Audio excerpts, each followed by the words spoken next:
दुनिया के ये दो मोर्चे ऐसे हैं जहां से वर्ल्ड वॉर का खतरा हमेशा से रहा और अब भी डर है कि किसी भी वक्त किसी का कोई गलत फैसला पूरी दुनिया को खत्म करने के करीब ले जा सकता है। मई में बड़ा सिग्नल भारत पाकिस्तान के बीच से आ चुका है।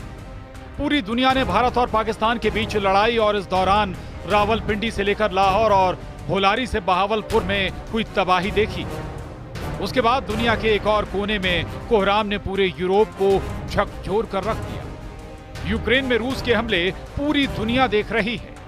डोनाल्ड ट्रंप के लिए मई 2025 का महीना बहुत सख्त होने जा रहा है, क्योंकि मई 2025 का महीना बहुत बड़ा सस्पेंस समेटे हुए है। यूक्रेन से लेकर ईरान, डोनाल्ड ट्रंप को बहुत बड़ा झटका लगने वाला है। ऐसे सिग्नल जेलेंस्की और खामनेई ने देने शुरू कर दिए हैं।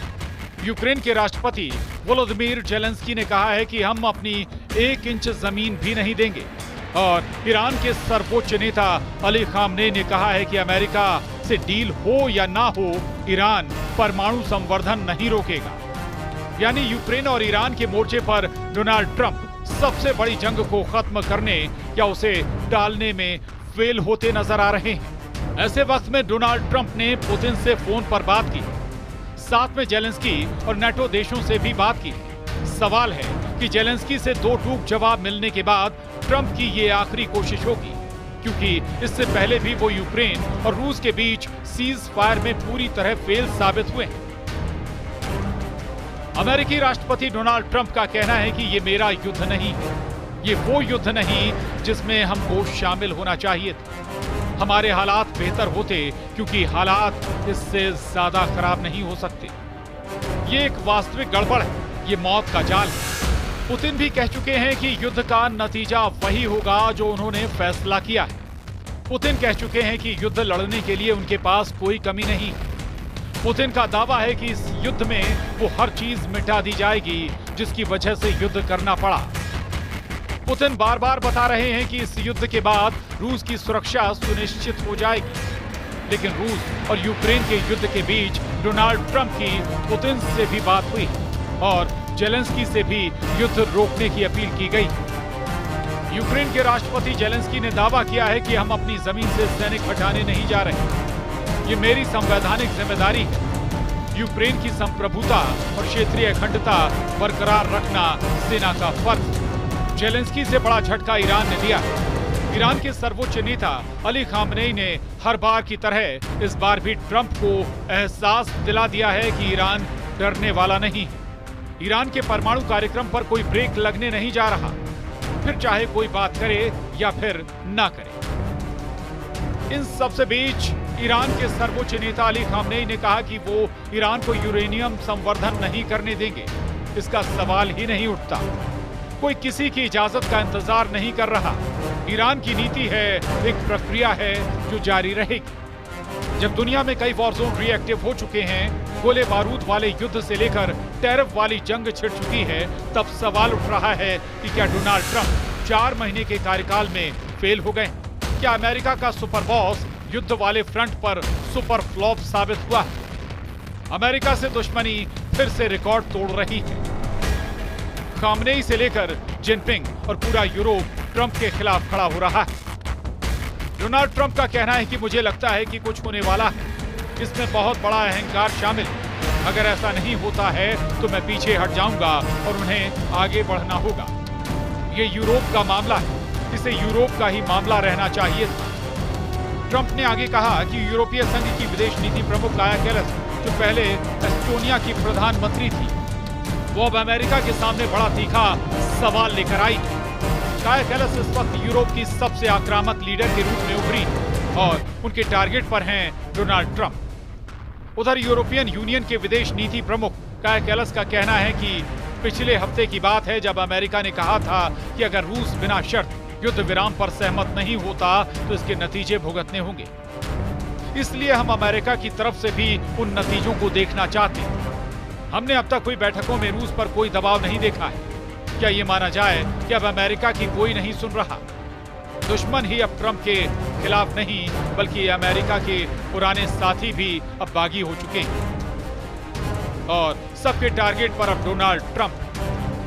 ट्रंप ने जहां जहां युद्ध की आग बुझानी चाहिए, वहीं से तेज धार वाले चाकू अब ट्रंप पर वार कर रहे हैं। ये बात ट्रंप बहुत अच्छी तरह जानते हैं कि यूक्रेन का युद्ध बहुत बड़ा चैलेंज है, जहां उनके सामने एक तरफ पुतिन है और दूसरी तरफ जेलेंस्की को बचाने में जुटा पूरा यूरोप। लेकिन ट्रंप ने अब पूरी उम्मीद पुतिन से कर ली और अमेरिका रूस के समीकरणों का रिकॉर्ड बताता है कि ट्रंप से बहुत बड़ी गलती हो सकती है। डोनाल्ड ट्रंप ने 20 जनवरी को दूसरी बार राष्ट्रपति पद की शपथ ली और अब 4 महीने के कार्यकाल में ट्रंप ने 2 सबसे बड़े वॉर जोन में आग बुझाने की कोशिश भी की, लेकिन अब तक सिर्फ बातचीत के आगे कुछ नहीं निकला। पहला वॉर जोन गाजा, जहां 15 जनवरी को सीज फायर का ऐलान हुआ, लेकिन ट्रंप की शपथ से एक दिन पहले यानी 20 जनवरी को लागू हुआ। वो सीज फायर ठीक 2 महीने बाद तार-तार हो गया और अब गाजा में बड़ा मानवीय संकट गहरा गया है। नेतन्याहू भी ट्रंप की बात नहीं सुन रहे और गाजा पर लगातार बमबारी जारी है। गाजा में नेतन्याहू की बमबारी वाली पॉलिसी ने ट्रंप की हर कोशिश पर पानी फेर दिया। गाजा में हालात बहुत ज्यादा खराब हैं और एक बार फिर नेतन्याहू कह रहे हैं कि हमास को पूरी तरह खत्म करना ही उनका एजेंडा है। इजरायल की सेना फिर से उत्तरी और दक्षिणी गाजा के बॉर्डर को लांघकर हमास को तलाश रही है। नेतन्याहू के टैंक बचे कुचे गाजा को फिर से रौंदने को तैयार है, लेकिन असली एक्शन में तो उनके फाइटर जेट हैं, जिन्होंने फिर से टनों बारूद की बरसात गाजा पर शुरू कर दी। उधर इजरायल के पीएम नेतन्याहू का कहना है कि अमेरिका में जो सीनेटर हैं, जिन्हें मैं इजरायल के बड़े समर्थकों के रूप में जानता हूं, वो मेरे पास आएं और मुझसे कहें कि हम आपकी जीत के लिए हर तरह की मदद कर रहे हैं, जैसे हथियार, हमास को खत्म करने के लिए समर्थन, सुरक्षा परिषद में संरक्षण। पुतिन से बात होने से पहले मैंने ट्रंप से कहा कि यूक्रेन को लेकर कोई फैसला हमसे पूछे बिना ना करें, ये बहुत जरूरी बात है। फिर तय हुआ कि पुतिन से बातचीत के बाद मेरी और ट्रंप की फिर बात होगी। नेतन्याहू के दावों के बीच गाजा से बड़ी खबर संयुक्त राष्ट्र की तरफ से आई। संयुक्त राष्ट्र ने कहा है कि गाजा में अगले 48 घंटों में 14,000 बच्चे मर सकते हैं अगर उन तक राहत नहीं पहुंचाई गई। गाजा के आसपास इजरायल ने ऐसा बैरिकेड लगा दिया है जिसकी वजह से वहां खाने पीने और बाकी राहत का सामान नहीं पहुंच रहा, जबकि गाजा के अंदर इजरायल के हमले तेज होते जा रहे हैं। दूसरा वॉर जोन यूक्रेन है, जहां डोनाल्ड ट्रंप ने बहुत मिन्नत और मशक्कत के बाद पुतिन और जेलेंस्की से बात की, लेकिन दोनों का रवैया ऐसा है कि ट्रंप किसी को राजी नहीं कर पा रहे। ट्रंप कार्यकाल के 4 महीने बाद भी यूक्रेन में युद्ध जारी है और जेलेंस्की ने नई चुनौती दे दी। पुतिन दुश्मनी लेने वाले को माफ नहीं करते, ये बात जेलेंस्की बहुत अच्छी तरह जानते हैं। हालांकि ट्रंप से बातचीत में पहले दोनों पक्ष 30 दिन के सीज फायर के लिए तैयार हो गए थे, लेकिन अचानक यूक्रेन और रूस के बीच बमबाजी का रिकॉर्ड टूटने लगा, जब जेलेंस्की ने फिर कह दिया है कि 1 इंच जमीन को लेकर भी सौदा नहीं किया जाएगा, उनकी फौज पीछे नहीं हटेगी। मई 2025 में रूस ने यूक्रेन पर सबसे बड़ा ड्रोन अटैक किया है। ऐसे हमले पुतिन का मैसेज दे रहे हैं। मैसेज ये कि जब पुतिन सजा देते हैं तो उनकी लाठी में आवाज नहीं होती, लेकिन इन हमलों से एक बात ये भी साबित होती है कि जिस युद्ध को रोकने का ख्वाब ट्रंप ने देखा था, जिस युद्ध को रोकने के नाम पर वो अमेरिका में दोबारा राष्ट्रपति बने, वो जंग अब ट्रंप के कंट्रोल से पूरी तरह बाहर हो चुकी है। डोनाल्ड ट्रंप के सामने जो वॉर जोन एक्टिव थे वो अब भी बरकरार है। गोले बारूद और बंकर बस्टर वाले युद्ध से लेकर परमाणु युद्ध के खतरे और टैरिफ वाली जंग तक ट्रंप हर मोर्चे पर फेल साबित होते जा रहे हैं। उनके 2 महीने के कार्यकाल में ही सवाल उठ रहा है कि क्या ट्रंप का युद्ध खत्म करने वाला ट्रेलर फिल्म बनने से पहले ही फ्लॉप हो गया है। ईरान, चीन, यूरोप ट्रंप को आंख दिखा रहे हैं। अमेरिका के सुपर बॉस वाला रुतबा युद्ध वाले फ्रंट पर सुपर फ्लॉप साबित हुआ है। इजरायल और यूक्रेन का रुख बता रहा है कि ट्रंप की नसीहत अब मजाक बन चुकी है। गाजा में युद्ध विराम होता नजर नहीं आ रहा और पुतिन के साथ ट्रंप की बातचीत को जेलेंस्की बहुत हल्के में ले रहे हैं। ईरान के परमाणु कार्यक्रम को लेकर ट्रंप की नजरें टेढ़ी, लेकिन उनको भी तेहरान से कड़वे बोल सुनने को मिले।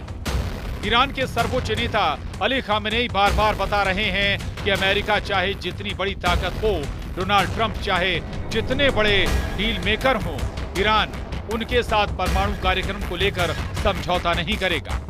इसमें कोई शक नहीं कि गाजा से लेकर बेरूत और यमन से लेकर तेहरान तक डोनाल्ड ट्रंप की छवि अब डील मेकर नहीं, वॉर मेकर की बनती जा रही है।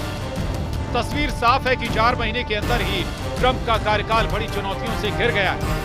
लग रहा है जैसे अमेरिका की सुनने वाला कोई बचा नहीं। जो देश अमेरिका के एक इशारे पर जी हुजूर कहते थे, अब वो अमेरिका के दुश्मनों के लहजे में ट्रंप को टारगेट कर रहे हैं। सबके टारगेट पर अब डोनाल्ड ट्रंप। साफ है कि ट्रंप ने जहां जहां युद्ध की आग बुझानी चाहिए, वहीं से तेजधार वाले चाकू अब ट्रंप पर वार कर रहे हैं। उधर ट्रंप का दावा भी चौंकाने वाला है। उन्होंने कहा कि मैं 2 हफ्तों में आपको बताऊंगा क्या हुआ, क्योंकि अभी हाँ या ना नहीं कर सकता। जेलेंस्की मजबूत शख्स हैं और उनसे डील करना आसान नहीं, लेकिन वो ये सब बंद करना चाहते हैं। वहां जो हो रहा है वो बहुत गलत। डोनाल्ड ट्रंप चाहते हैं कि वो दूसरे कार्यकाल में इतिहास बना दें। यूक्रेन और रूस से लेकर फिलिस्तीन और इजराइल में नाम कमा लें। ईरान और चीन से उनकी टक्कर लगातार चल रही है, लेकिन तमाम खटास और तकरार के बावजूद ट्रंप ने टारगेट सेट कर लिया। लेकिन बड़ी बात यह है कि ये 2025 है। ये ना अमेरिका के दौर वाली दुनिया है, ना ही उनके एक छत्र राज वाला इंटरनेशनल सिस्टम। बस इसी बात को समझने में ट्रंप ने गलती कर दी है। यही वजह है कि ट्रंप इस वक्त कई मोर्चों पर फंस चुके हैं। डोनाल्ड ट्रंप का मेक अमेरिका ग्रेट अगेन वाले नारे की सच्चाई ये है कि अमेरिका तभी फिर से ग्रेट बनेगा जब दुनिया ट्रंप की बात मानेगी। लेकिन फिलहाल ऐसा होता नजर नहीं आ रहा।